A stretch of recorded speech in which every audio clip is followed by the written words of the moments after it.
오늘 함께 묵상할 말씀은 시편 22편 22절에서 31절 말씀입니다. 말씀을 살펴보기에 앞서서 오늘의 주제를 알아보겠습니다. 오늘의 주제는 두 가지인데 첫 번째, 하나님께서 우리를 찬양케 하신다라는 것이고 두 번째, 하나님께서 우리를 증거케 하신다라는 것입니다. 하나님께서 어떻게 우리를 찬양케 하시고 증거케 하시는지 말씀을 통해서 살펴보겠습니다. 시편 22편 1절에서 20절까지의 내용을 보면 시인은 사람들에게 조롱과 수치를 당했습니다. 그런데 하나님께서 그에게 응답하셨고 그를 구원해 주셨습니다. 이것으로 말미암아 시인의 입에 있던 모든 탄식은 이제 하나님을 향한 찬양으로 변했습니다. 22절에서 시인은 이렇게 고백합니다. 내가 주의 이름을 형제에게 선포하고 회중 가운데서 주를 찬송하리이다 라고 말합니다. 사람들이 시인을 조롱하고 공격할 때 시인은 자신의 마음이 초가 녹아내리듯이 무너져 내렸고 그의 혀는 입천장에 붙었다라고 말했습니다. 그런데 이제는 그가 담대하게 내가 주의 이름을 형제들에게 선포하고 또한 많은 사람들 앞에서 주님을 찬송할 것이다 라고 말합니다. 이것은 마치 예수님께서 귀먹고 말 더듬는 사람의 혀에 손을 대시면서 에바다 라고 말씀하셨을 때와 같습니다. 주님께서 그에게 에바다 열려라 라고 외쳤을 때 그의 귀가 열리고 혀가 풀렸습니다. 예수님께서 그에게 이 모든 일들을 아무에게도 알리지 말라라고 말씀하셨습니다. 하지만 그는 주님께서 자신에게 행하신 일들을 사람에게 전하기 위해 힘썼습니다.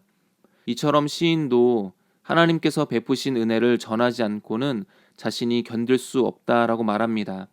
그래서 여호와를 경외하는 자들에게 이렇게 명령합니다. 23절 말씀에 여호와를 두려워하는 너희여 그를 찬송할지어다. 야곱의 모든 자손이여 그에게 영광을 돌릴지어다. 너희 이스라엘 모든 자손이여 그를 경외할지어다. 이렇게 말했습니다. 여기에서 말하는 찬송할지어다, 영광을 돌릴지어다, 경외할지어다는 모두 다 명령형입니다. 즉 시인은 모든 사람들에게 너희는 그분을 찬송하고 그분에게 영광을 돌리며 또한 그를 경외하라 라고 말합니다. 시인은 왜 자신이 이와 같이 명령하는지를 24절에서 말하고 있는데 24절은 첫 시작이 왜냐하면으로 시작되어집니다. 그래서 23절에서 24절을 다시 연속으로 읽으면 이렇습니다. 여호와를 두려워하는 너희가 그를 찬송하고 그에게 영광을 돌리며 그를 경외해야 하는 그 이유는 무엇인가 하면 그 이유는 이렇다. 그분은 곤고한 자의 곤고를 멸시하거나 싫어하지 아니하시기 때문이다 라고 말합니다.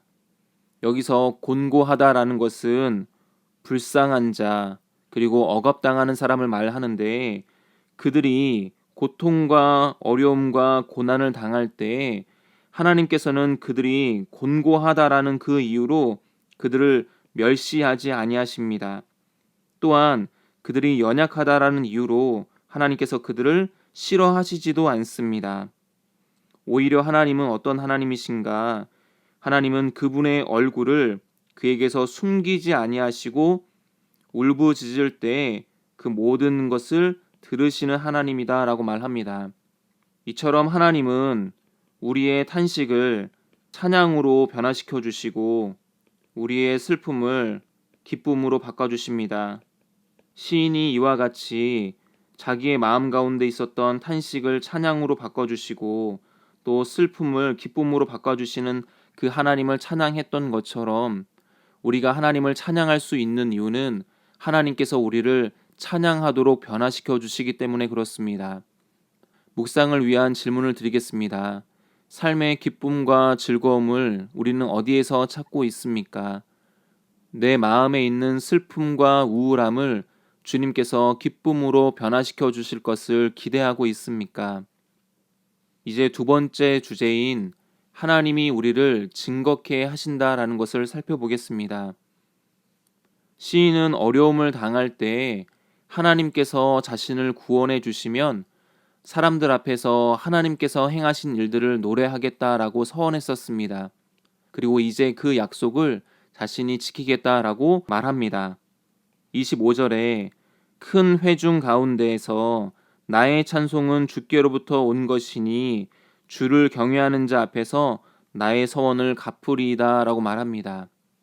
시인은 자신이 찬송할 수 있게 된 것이 다 주님께로부터 왔다라는 것을 큰 회중, 모든 회중 가운데에서 외치고 선포하겠다라고 말합니다. 그리고 주님을 경외하는 자들 앞에서 내가 주님께 서원했던 이 모든 것을 갚겠다라고 말합니다. 이처럼 하나님께서 우리에게 은혜를 베풀어 주셨을 때 그분이 베푸신 은택을 잊지 말아야 합니다. 동시에 하나님께 우리가 약속했던 것이 무엇인지를 생각하고 그것을 지키기 위해 힘써야 합니다. 26절 말씀에 겸손한 자는 먹고 배부를 것이며 여호와를 찾는 자는 그를 찬송할 것이라 너희 마음은 영원히 살지어다 라고 말합니다. 여기서 시인이 말하고 있는 이 겸손한 자라는 것은 예수님께서 말씀하신 심령이 가난한 자를 말합니다. 심령이 가난한 자가 배부르게 되는 것처럼 하나님을 찾는 자들은 궁핍하지 않고 하나님께서 주시는 것으로 말미암아 풍족함을 누리게 된다라고 말합니다. 동시에 여호와를 찾는 자는 그분의 구원하심으로 말미암아 반드시 찬송하게 될 것이다 라고 말합니다. 시인이 하나님을 전하고 싶어 했던 그 마음은 자기의 마음을 넘고 그리고 공동체를 넘어서 이제 온 세상으로 향하게 되어집니다. 이것을 구조화해서 생각해 보면 하나님께서 시인에게 은혜를 베풀어 주셨고 시인은 그것을 큰 회중들 가운데서 증거하고 동시에 그들로 하여금 너희도 내가 만난 그 하나님을 만나보라고 권면합니다. 그리고 이제 그의 마음은 세상으로 향합니다.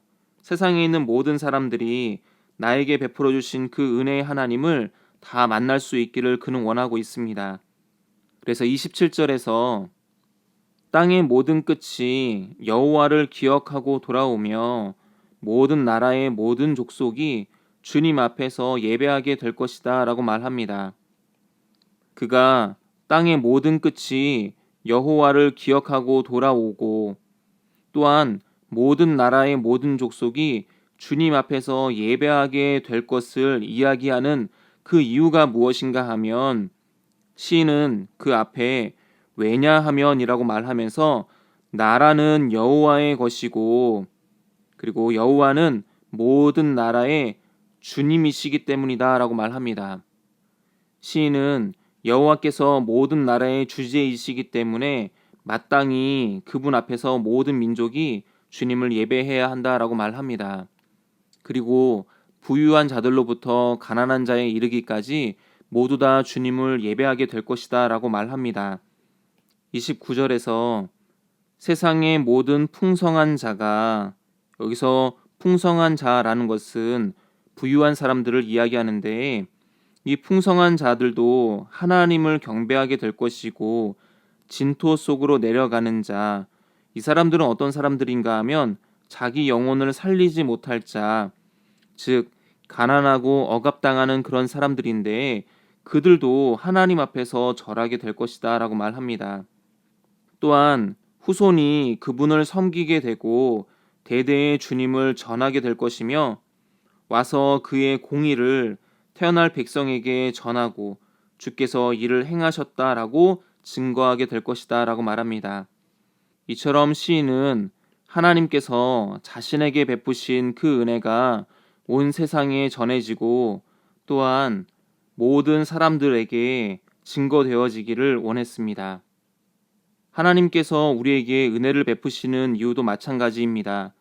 하나님께서 우리에게 응답하시고 은혜를 베푸시는 그 이유는 우리를 통해 모든 사람들이 하나님의 은혜로우심과 선하심을 듣기 원하시기 때문입니다. 따라서 나에게 주신 그 은혜를 혼자만 간직할 것이 아니라 다른 사람에게 증거하기 위해 힘써야 합니다. 묵상을 위한 질문을 드리겠습니다. 하나님께서 나에게 은혜를 베푸셨을 때 혼자만 누리고 있습니까? 아니면 곁에 있는 사람들에게도 그것을 전해주고 있습니까? 이제 오늘 말씀을 정리하려고 합니다. 오늘 우리가 살펴본 두 가지 주제는 하나님께서 우리를 찬양케 하시고 증거케 하시는 것이다 라고 말씀을 드렸습니다.